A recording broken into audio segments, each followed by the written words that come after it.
Bu videoni ko'rayotgan hammaga salom. Bu mening birinchi videoyim.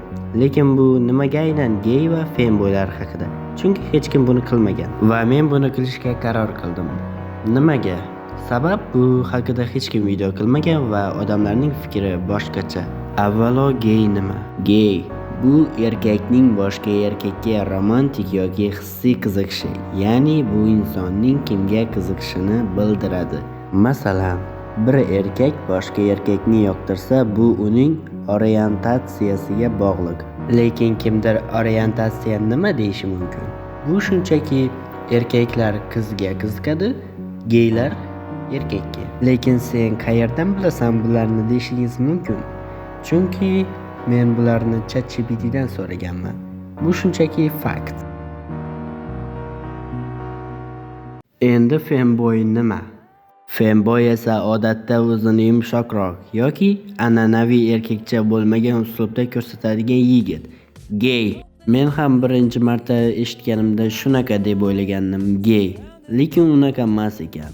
Geylar bir maqsadda qiziqadi, femboylar yengil tabiat. Bu kiyinish uslubi, soch turmagi yoki tashqi ko'rinish bilan bog'liq bo'lishi mumkin, lekin muhimi femboy bo'lish insonning kimga qiziqishini anglatmaydi. Demak, eng katta farq nima? Gey orientatsiya, femboy uslub yoki o'zini ifodalash shakli. Nega odamlar ularni adashtirib yuboradi? Chunki internetda ko'pincha femboy obrazlari va gey mavzulari bir joyda uchraydi. Natijada ko'pchilik ularni bitta narsa deb o'ylab qoladi va ularning qoralovchilari juda ko'p.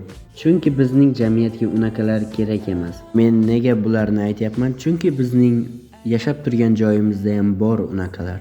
Shuning uchun ular tez yo'q bo'lish kerak menimcha. Bu o'zimning fikrim. Gey insonning romantik yoki hissiy qiziqishi bilan bog'liq tushuncha.